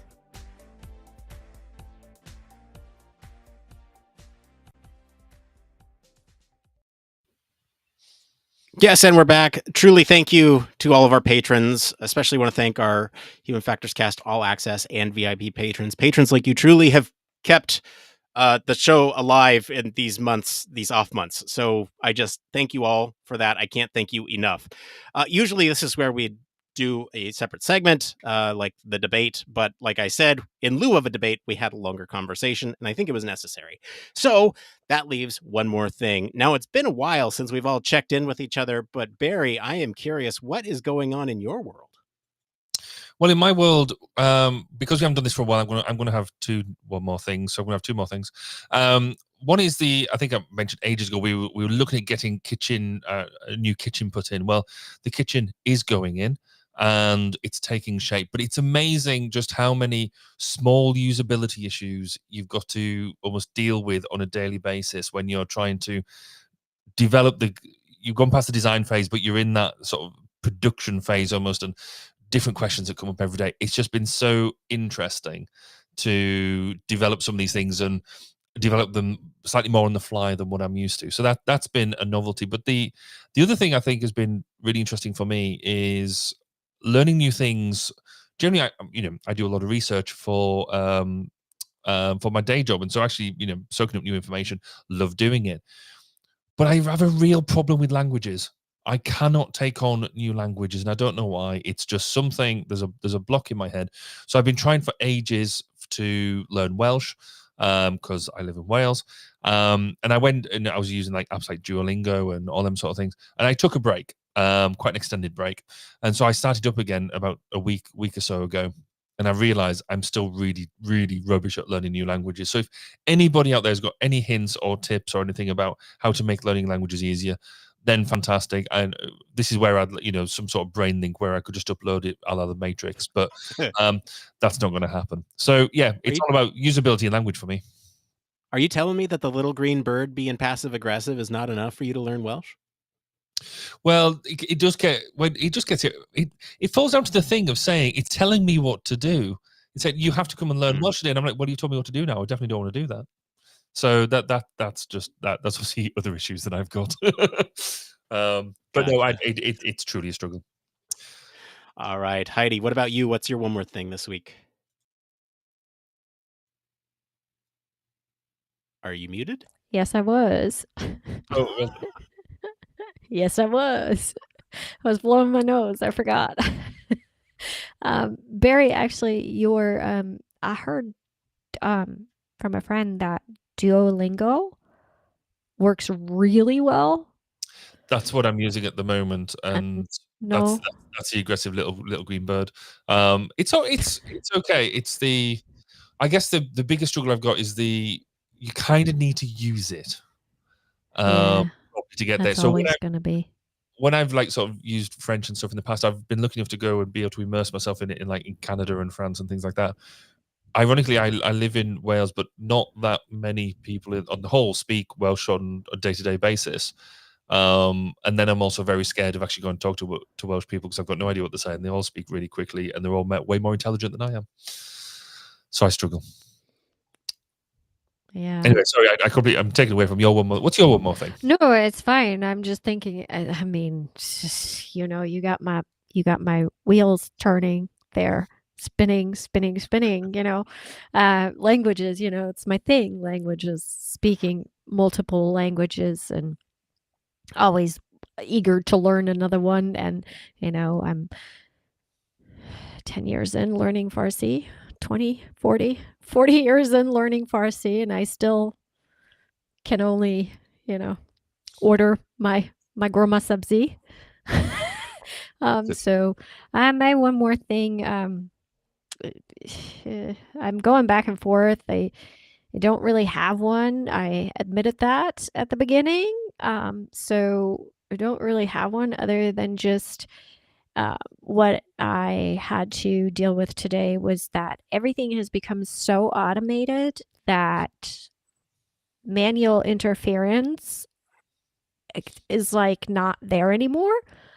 So I tried to stop something today from processing, and it won't, even though it doesn't have a date for another 2 days. Like, it's not supposed to happen for another 2 days, but I can't stop it, and nobody will let me stop it. And I'm like, what? I'm confused. Like, why? Let's just talk about it. It's a banking transaction, and I cannot stop it, even though it's my bank account. It should require my authorization. It's my money, and I cannot stop the payment because it's all so automated. And now I have to fix this stuff in the background with my banking specialist, and I don't understand how we lost the human factor in all this. I don't get it. Talk to a human. I want to talk to a human. Oh my God. Well, hey, I'll end this out here, and I want you both, so Barry in Welsh and Heidi in Farsi, if you can, when we end the show, let's say it depends in those languages, because as we're talking about languages, I don't know what depends means. I only know what it means. I don't show this off very often. I don't show this off very often, but that's a 782-day streak in Duolingo. So, in what language? Spanish. So, very good. Eso depende. No, I think for me, my one more thing this week is that, as you all know, I've had some things going on in my life. I'm slowly getting back into the swing of things. And this is just a gentle reminder to give yourself grace this holiday season. No matter what you believe, just know that it is not all on you. You don't have to do this alone. There are people out there to help you. And just give yourself some grace if you're feeling stress or pressure to get the perfect gift to perform at work before you go on leave. Whatever it is, just give yourself a little grace. That's all. That off the soapbox. From me. I know. I'm echoing it from the episode that we did. All right, that's it for today, everyone. If you like this episode and just enjoyed some of the discussion about the cult leader Elon Musk, I'll encourage you all to go listen to Road Rage Meets Robo Cars. That's episode 282. Comment wherever you're listening with what you think of the story this week. What are your thoughts on the Cybertruck? Really curious what you all think about it from a human factors perspective. For more in-depth discussion, you can always join us on our Discord community. Visit our official website, sign up for our newsletter, stay up to date with all the latest human factors news. If you like what you hear, you want to help support the show, there's a couple things you can do. One, you can leave us a 5-star review. That's free for you to do right now on whatever podcast or podcatcher you listen to. 2, you can tell your friends about us. That is absolutely free for you to do and really helps the show grow. And 3, if you have the financial means to and want to help support us financially, you can consider supporting us on Patreon to do that as well. As always, links to all of our socials and our website are in the description of this episode. Mr. Barry Kirby, thank you for being on the show today. Where can our listeners go and find you if they want to talk about how bold you think the Cybertruck is? If you want to come talk to me about the Cybertruck, then you'll find me on X and other social platforms at Baz_K. Or if you want to come and listen to discussions with the great and the great and the bold in the Human Factors community, then come and find me on 1202 the Human Factors podcast, which is 1202podcast.com. Heidi Mirzad, thank you for being on the show today. Where can our listeners go and find you if they want to talk about how much you idolize Elon Musk? Please do not contact me for that. You can find me on all social media. I'm just putting it out there. Please do not contact me for that. But for anything else, at HFUX Research across all platforms, that includes his, yes. As for me, I've been your host, Nick Roome. If you want to find me and tell me to stop making fun of my guests while they're on the show, you can find me across social media at Nick_Roome. Thanks again for tuning into Human Factors Cast. You guys ready? Until next time, Es kommt Eso darauf an. depende. Well done. All right, let's bring back the music. Where's the music? Thank you all for sticking around with us while we did that. We're going to do a post show here. So we have plenty more to talk about, I'm sure. It depends is too long in German. Barry, that's a great comment in the chat. What just happened? Nick, when you turned on the music, you went away. You've washed out. Every time. Yeah. It's every time. Barry, there's a comment in the chat here. Do you watch any Welsh TV shows to So we do have a Welsh TV channel. In fact, there are Welsh language things. Part of my problem is I don't actually watch that much TV because when do you fit? So sad. That's not true. We've been because we've been watching Squid Game, the competition, and we've just finished it. I was like, I must finish it in time for tonight because I was meant to mention it as part of my one more thing, and I didn't. Oh, darn it! Never mind. Would you like to go back? Should we No, rewind? I'm good. Okay. So you didn't finish. So is it the one that you're talking about? We just finished. Okay. I've just finished it just before we came out. So okay, we have a winner in every. Does that mean we're going to talk about Squid Game now? No, we're not. We're not. There's just a moment. Did you pick up on the moment that I was talking about? I need you to remind me how you described the moment, and then I think the way I described it is there's certain moments from the drama that they managed to recreate in the show in such a perfect way that nobody expects, yet they should have expected it, but that's all production. And it has to do with little circular objects. That's all I'm going to say. Little circular objects.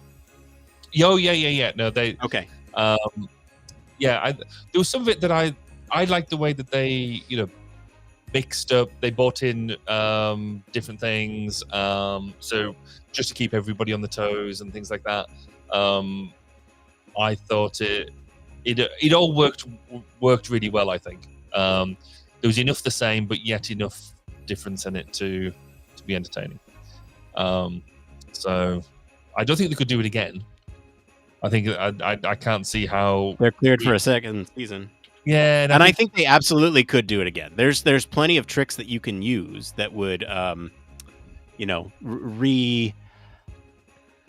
what's the word I'm looking for? Like revitalize or like to obscure some of that stuff that wouldn't necessarily be a. I think you're right. I guess where I was coming from, if this series was a novelty. I think the next one will be right. We're waiting for this. It's the final war. You know so much of the structure. I don't know whether I think we spent a lot of time watching this, going, "Ooh, how are they going to do X, Y, and Z?" Whereas now we know, and it'll take away some of that shit. Well, we know, but then there's other things like tug of war that never happened. True. That I think they could still do. And they could introduce new games. So I think there's still some of those aspects to it where it can be. Anyway, I know Heidi's eyes are glazing over because we're talking about it, but I'll circle back to the comment that was made and I didn't actually answer. Yes, we do have TV shows. We do have a Welsh TV channel. I just struggle to find the time to sit down and because you it's brilliant for immersing yourself in it, but you're right. If you're going to do it, you have to do it properly, like write down and use it as a study tool. And when I sit down in front of the telly, I don't have the mental capacity or the mental fortitude to do that. But you're right. I wonder whether, because now I've just put up a new TV in the office, whether I could put that on in the background and have that running and it would do magic things. That might be an approach. I'll try that. But maybe Heidi should, given you're so good with languages, maybe you should undertake to learn Welsh, and then you can teach me in post shows. Oh, wow. That would be cool. I think you're overestimating our friendship here. Okay. Ooh, them's fighting words. Okay, I'll be off then. No. Bye. That sounded so mean, but it's more like I don't know that we could. I don't know that I don't mean it in a mean way. I don't think I could teach you that. You would never, ever want me as a teacher. Ever. Right. I So- just don't I don't think the language thing is so much a tool, Barry, just to make yourself feel a little better. I think it's a difficult thing when you get older. It just is. No, it is.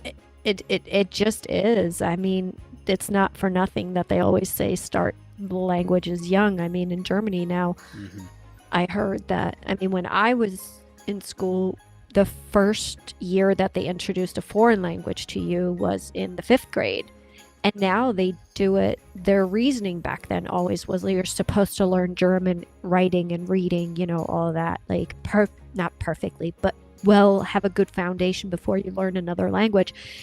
And now they're teaching French and English from 1st grade on with like, it's just, and there is a reason for it, because the younger you are, the easier it is to pick up.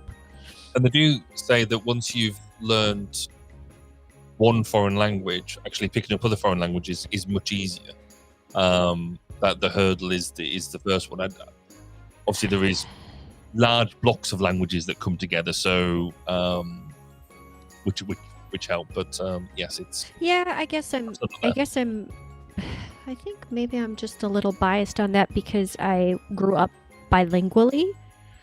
So bilingual, meaning I never had to actually learn the 2 languages because it's part, right, of growing up. And then I learned 2 foreign languages when I was an adult, or no, one when I was a teenager and then another one as an adult. And I will say that there also comes into whether you are a fiend to it or not, like whether you pick them up easily. But I will say, learning new languages on top of the bilingual ones that I have is easier. Learning another new language because I learned a new language, no. It doesn't work for me because each language is so different in learning. Like the style, you know, the rhythm, all of it, you know, so that I would say the interesting thing is, who told me this? I don't know, but somebody brought it up and said, so do you think in German or do you think in English? Do you dream in German or do you dream in English? Do you think in French when you speak French? And we could go for all the languages, right? But what's interesting is in the ones that I grew up with, I switch. So if I'm speaking German, I'm thinking in German, I'm dreaming. If I've spoke a lot of German, I'm dreaming in German, all of it, right? If I'm speaking in English, I'm thinking in English. And if it's the predominantly spoken language during my day, that's what I dream in. However, now speak French or Luxembourgish, Swiss, German, any of those things that I learned later, not saying that I'm fluent or an expert, please don't come for me. I'm coming for you. Yeah. Those I don't. So I don't know if that has been researched, but I don't. When I'm speaking French, I'm still thinking in either German or English. And so I don't know if that plays into role, making things easier. You know? I don't know. Because when I was doing research on digital transition, actually, we use language as the metaphor.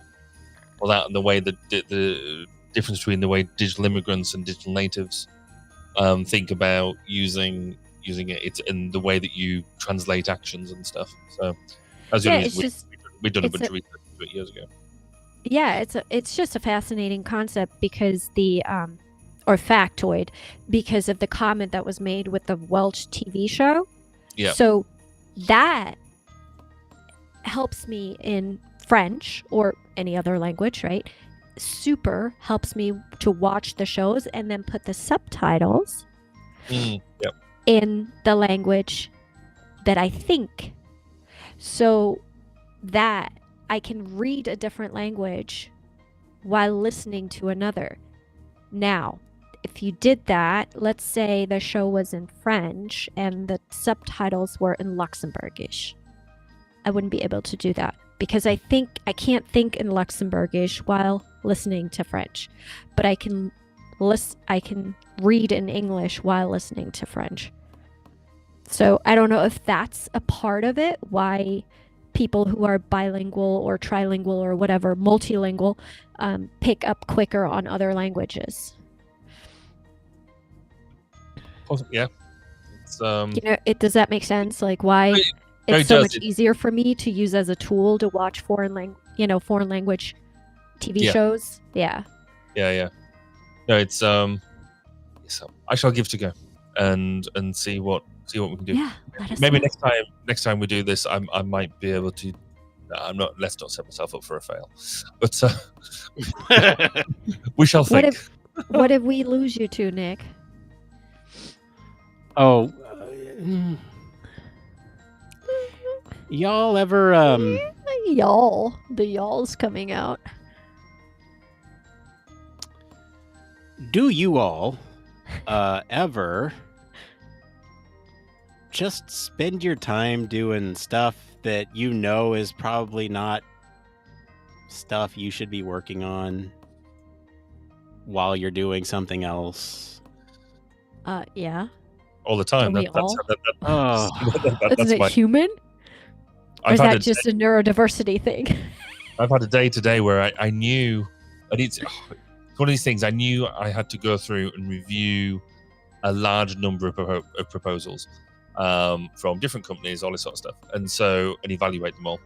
And it's one of these tasks that I knew it was coming. I knew it was today, and it's not a small task because you have to assess them, grade them, and then prioritize. And the amount of times I was like, right, well, I've done a couple of them, and then, oh, look at this. I clearly, this is the time when I need to make sure I order that new HDMI cable. I need to order something, off Amazon or whatever it is. And I was like, no, back to the task. It's such a long day of trying to drag myself back to the task, just because I would just do that whole squirrel piece to make it happen. Well, boy, oh boy, do I have one for you all. So shoot. Okay. Heidi, you mentioned earlier. So I was picking on you because you were Darth Vader breathing into the microphone.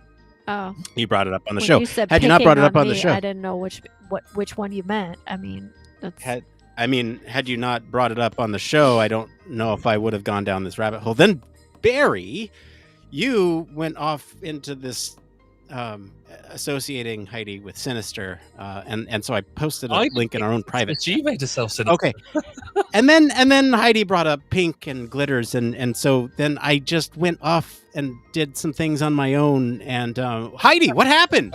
Where are you? What happened there? Heidi, that's a crazy outfit you got there. That's kind of.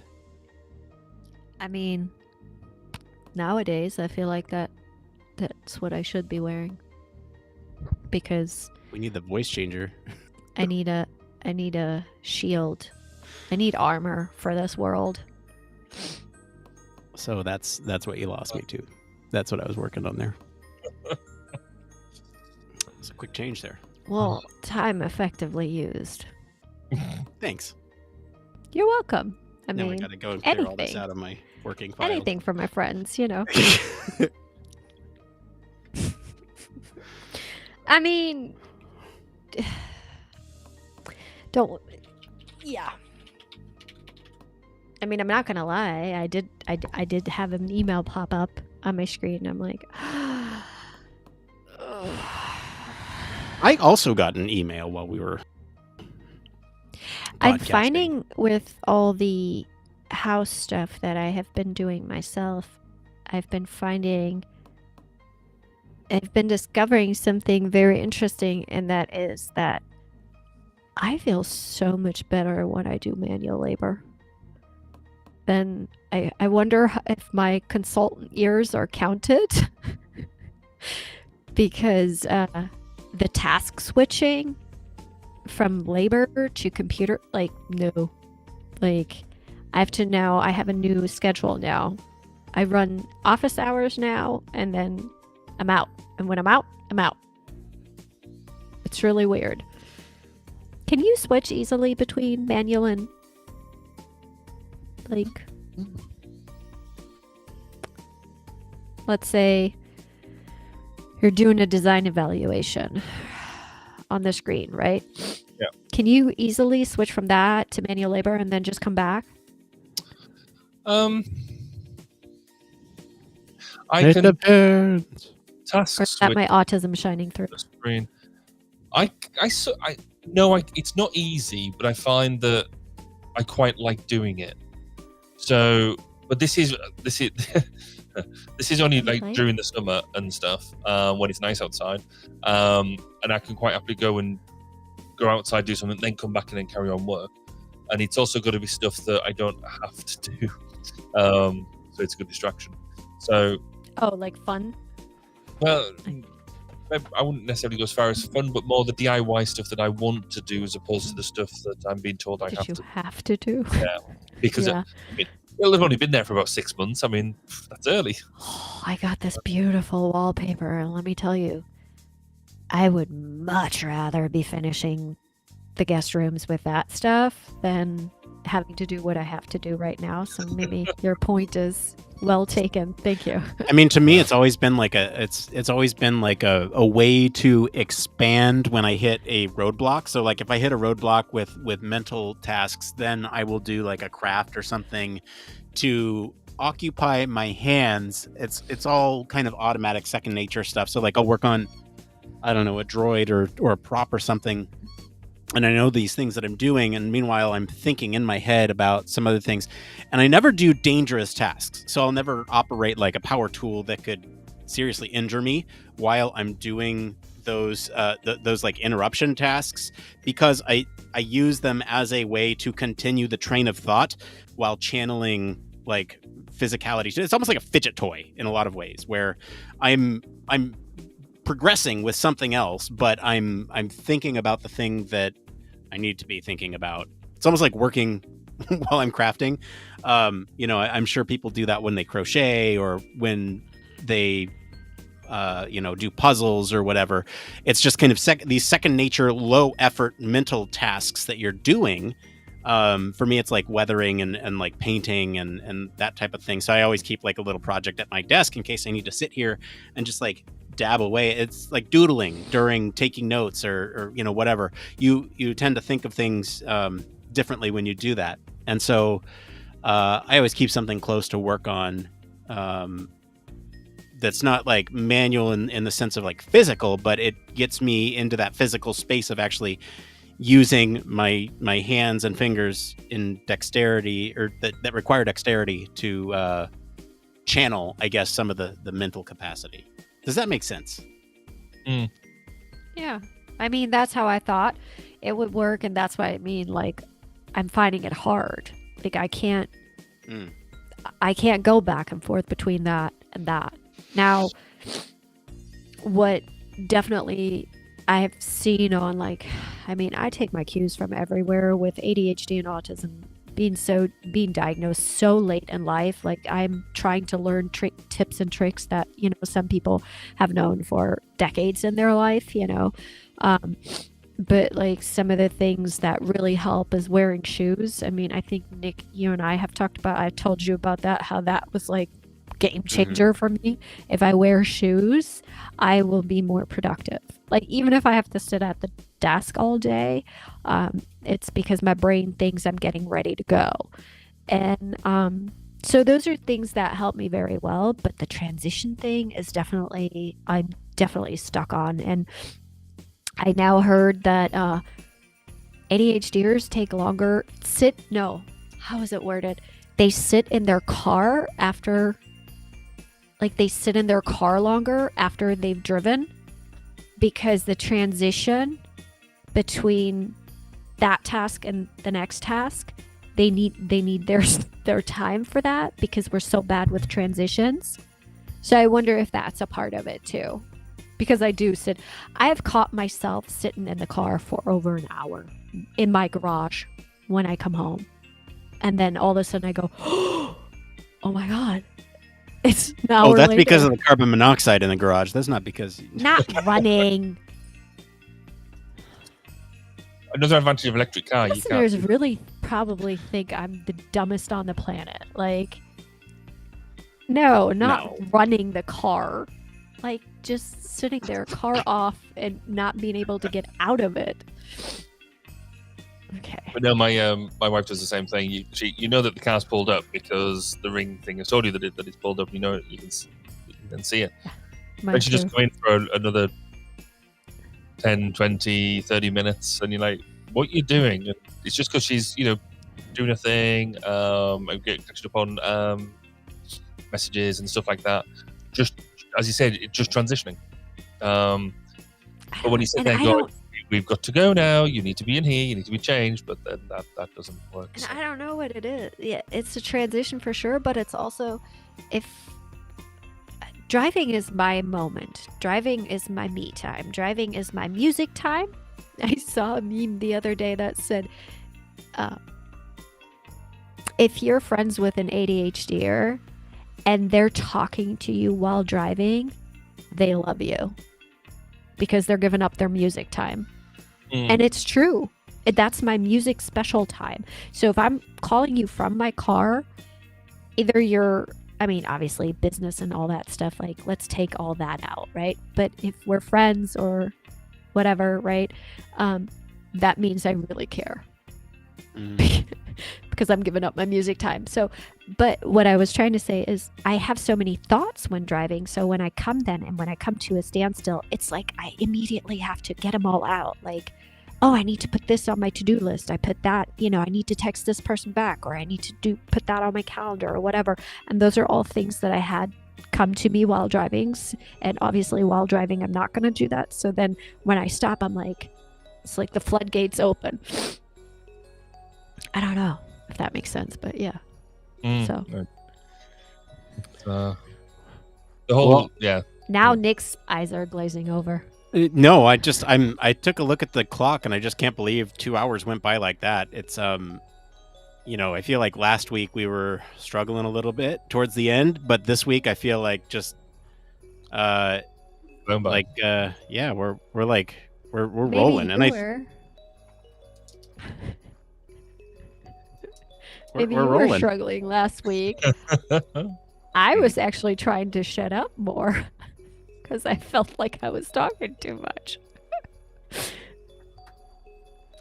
Well, I think we should. Perception is everything. It is everything. So why don't we wrap up? That's why perception is reality. Yeah. So we don't actually all live in the same realities. It's weird. You're just trying to break my brain before I go to bed. But it is true. We don't all live in you and I perceive a situation completely different. And our reality is true because that's how it happened in our head. So that's it. So if a situation seems like if you ever catch yourself go, that's not what happened. And then the other person says, yeah, it is what happened. I mean, we're not talking about blackouts or anything here or alcohol, substances or anything, but that's because you perceive the situation as that and you focused on those things and the other person did the other. So we do all live in different realities. I'm going to, in my... Ooh, you're breaking up. Oh no. Well, let me end with this. In my infinite Star Wars fandom, Qui-Gon Jinn gives a young Anakin the advice, your focus determines your reality. Now, I would advocate that focus is the thing that you spend time and effort into putting your mental and physical attention into. And so I would argue that that's similar to perception. And so in the wise words of Qui-Gon Jinn, your focus determines your reality. Now, don't let that consume you because your focus can consume you. And it did. And in Anakin Skywalker's case, he actually focused too much on his obsession with keeping Padme alive. And he, that's by everyone. I go on and on. So, but hold on. That actually goes against what we believe, or not we, what is believed, how thoughts formulate action or reality. So if you actually are too obsessively thinking about something, it's actually not going to come true that way. So you actually need to detach yourself from it. So That's also a Jedi do teaching too. I could come up with a whole bunch of Jedi teachings. Yeah, you're supposed to. You're supposed to focus on something and really think it through and almost exhaust it to the point of where you're almost bored with the thought, and then let it go. Detach. And that's when it will happen. Detachment is also a Jedi. Anyway, okay. That's it for today, everyone. Thank you for joining us. We'll be back sometime. I think we're going to take a couple weeks off here during the holidays. We'll probably be back first week of January, since next week is the 21st and the week after that is the 28th. So join us then. Be on the lookout for maybe some special things dropping in your feeds in between then. Like Heidi said earlier, Safe and Effective will be around.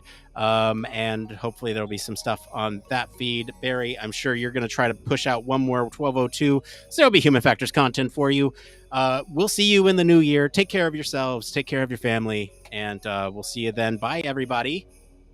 Bye. Have a good one. Bye.